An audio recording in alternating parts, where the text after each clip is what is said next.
We were in the room when my mom passed away. She'd been in hospice for a long time, but we were told that it was time. Myself and two of my sisters, we were staring at her, and I don't know what I expected. I sort of expected there to be a moment when we would see lights or know when she died and she left her body, and she seemed to be stabilized. For several nights before that, we would sleep in her room and we would hear things. We could hear her breathe, we could hear things, and we would wake up. So we were right there next to her. My sisters and I are very different. We would always go to bed at different times of the night. But that particular night, after we were staring at her the whole day, it was about 9:30, we all simultaneously got tired at the same exact time, and we all just went to sleep. We thought, she'll be okay, and we'll hear her if anything happens, and we'll just rest here a little bit. We all went to bed at 9:30, and we were out. It was like a supernatural tranquilizer or sleeping pill. That's all I can say, is because all of us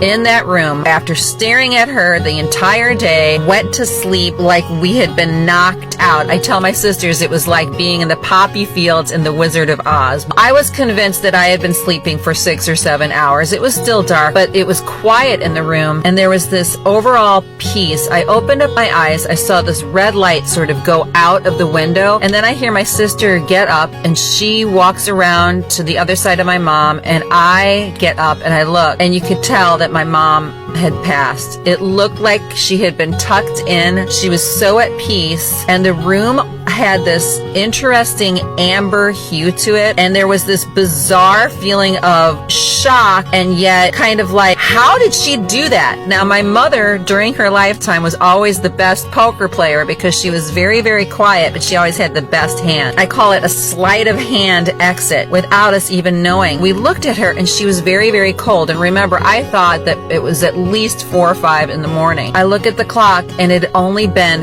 2.5 hours. Felt like there was either some kind of time suspension, there was like a suspension in time, or we had been in another dimension. It was really, really weird because it physically even, she felt like she had been gone for hours and hours and hours. My nephew had been upstairs not knowing what was going on, but his room was right above where she was, and we were all sleeping, and he was still awake, like playing some games or something, and he said that his room started shaking at a particular time. It was as if an invisible rocket ship had flown through his room and just went whoosh thing. But time definitely did stand still, and just like they usually say, she waited for her babies to fall asleep, and she did not want us to be able to watch when she passed on.